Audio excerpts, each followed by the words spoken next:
그가 그의 천사들을 바람으로 그의 사역자들을 불꽃으로 삼으시느니라.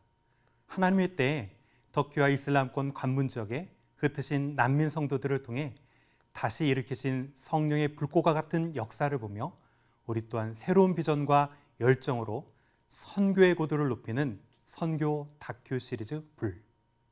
오늘 하나님께서 우리에게 주시는 말씀입니다. 그 후에 주께서 따로 70인을 세우사 친히 가시려는 각 동네와 각 지역으로 둘씩 앞서 보내시며 이르시되 추수할 것은 많되 일꾼이 적으니 그러므로 추수하는 주인에게 청하여 추수할 일꾼들을 보내주소서 하라. 갈지어다 내가 너희를 보냄이 어린 양을 이리 가운데로 보냄과 같도다. 할렐루야, 주님의 이름을 찬양합니다. 일반적으로 건물을 지을 때 가장 중요한 것이 있다면 바로 기초를 단단히 놓는 것이죠. 그리고 그 건물을 잘 지지할 수 있도록 기둥을 세우는 것이라고 할 수 있습니다. 마찬가지로 그리스도인의 삶에서 가장 중요한 것이 있다면 바로 예수 그리스도로 믿음의 기초를 든든히 놓고 그 삶을 지지하기 위해서 기둥으로 무엇을 꼽냐면 저는 하나님을 예배하는 것과 흩어지는 선교, 즉 예배와 선교라는 두 기둥을 꼽고 싶습니다.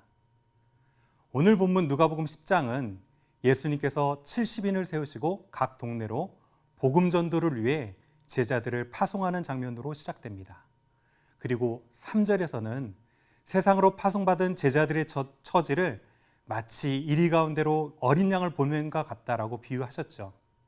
그런데 2절에는 파송하기에 앞서 제자들에게 꼭 기억해야 할 것이라고 당부에 가까운 명령으로 주신 말씀이 있습니다. 오늘은 이 부분을 통해서 세상으로 보냄받은 주의 사명을 감당하는 선교에 있어서 무엇이 중요한지 살펴보려고 합니다. 첫 번째 메시지는 이것입니다. 선교는 하나님이 하십니다. 자, 그러면 2절을 한번 보실까요?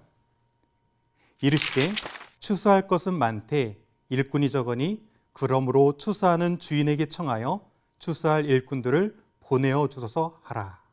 일반적으로 밭의 곡식은 누가 추수를 합니까?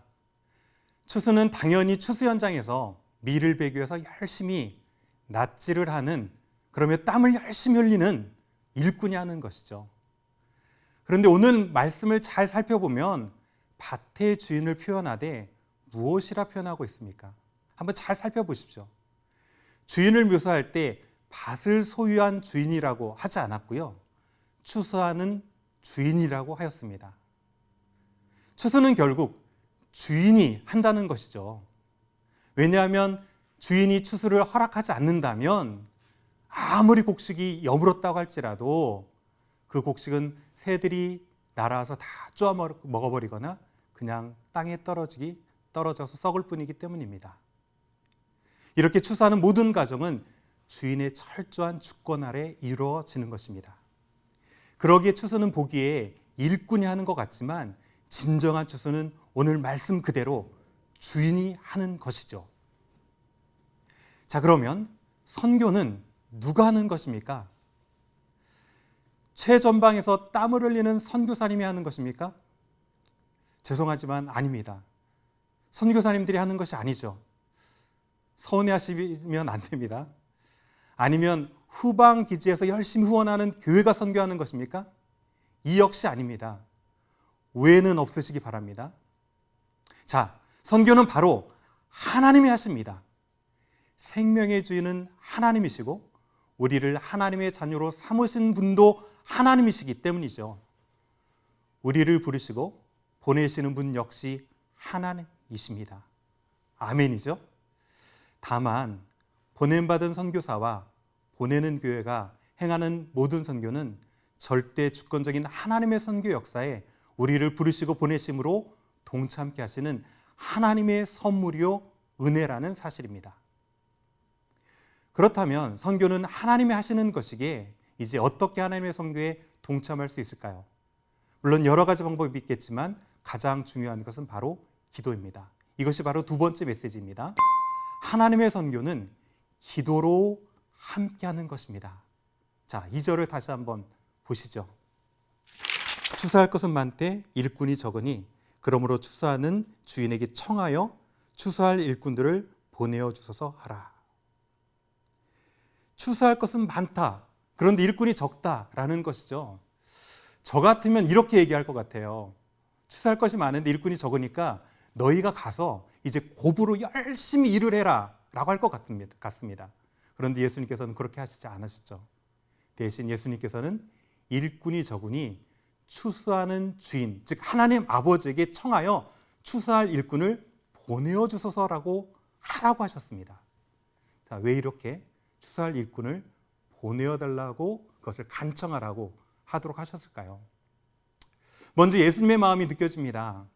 추수 때가 다 지나기 전에 어떻게든 한 알의 밀이라도 추수해서 곳간에 드리고자 하는 그 주인의 안타까운 마음이 느껴집니다. 예수님께서는 아직도 복음을 듣지 못한 채 죽어가는 영혼들을 바라보시며 안타까워하고 하고 계신 것이죠. 다음으로 추수는 혼자 하는 것이 아니라는 사실입니다. 일꾼을 청해서 함께 하라는 것이죠. 추수는 보낸 교회만이 하는 것이 아니고 보냄받은 선교사만이 하는 것이 아니라는 것입니다. 기도를 통해서 동역하는 것이고 그 선교지에서 일꾼들을 일켜 세워서 그 땅에 교회를 세워나가는 또 다른 동역의 아름다움이 필요한 것이 선교라는 것이죠. 물론 단기팀이 오가면서 그것들이 협력할 수도 있겠죠. 이렇게 선교는 혼자 하는 것이 아니라는 것입니다. 끝으로 이것이 어찌 보면 가장 중요한 사실인데 일꾼은 사명감을 가지고 충성되어 열심히 추수하는 것도 중요하지만 추수가 바로 전적인 하나님의 손에 달려있다. 추수하는 주인의 손에 달려있다는 것을 알고 그 주인을 의지하고 그 주인에게 도움을 구해야 된다는 것이죠. 영적인 추수인 선교도 마찬가지입니다. 선교는 하나님의 손에 달려있습니다. 그것은 우리 힘만으로는 절대 감당할 수 없다는 것입니다. 이 사실을 깨닫고 하나님 아버지께 도우심을 구하는 기도로 하나님의 선교에 함께 동참하는 것이죠. 우리가 하나님을 향해 기도의 손을 높이 들고 간구할 때 하나님께서는 우리의 기도를 들으시고 하나님의 사람을 보내어 주셔서 우리와 함께 동역하며 하나님의 선교를 아름답게 이루어가게 하실 줄 믿습니다. 이제 오늘 보시게 될 다시 타오르는 불 영상에는 선교의 주체가 되시는 하나님께서 먼저 일꾼된 믿음의 사람들의 기도를 통해서 그 땅에 어떤 일꾼들을 보내어 주셨고 특별히 터키와 이슬람권에 성령의 불을 다시금 일으키시고 계시는지를 보실 수 있을 것입니다. 이 성령의 불의 역사가 오늘 우리의 심령에도 그리고 우리가 서 있는 이곳에도 타올라 더욱 기도로 하나님의 선교에 동참하며 선교의 고도를 높일 수 있기를 간절히 축원합니다. 기도하시겠습니다. 팬데믹의 모든 상황 가운데서도 이 상황을 뛰어넘어서 하나님의 선교의 역사를 펼쳐주시는 하나님 아버지, 그 성령의 불의 역사를 통해서 터키와 이슬람권에 다시금 복음의 물결들을 일으켜주심에 감사를 드립니다. 오늘 우리가 그 영상을 보면서 우리 심령에도 성령의 불이 일어날 수 있도록 주님 붙들어 주옵시고 무엇보다도 전적으로 추수는 하나님의 손에 달린 것이며 우리가 기도로 동참할 수 있다는 이 사실을 깨닫고 일꾼을 보내어 주시옵소서라고 다시 간절한 마음으로 기도할 수 있는 귀한 시간 되어질 수 있도록 주님 역사하여 주시옵소서. 감사드리며 예수 그리스도의 이름으로 기도드리옵나이다. 아멘.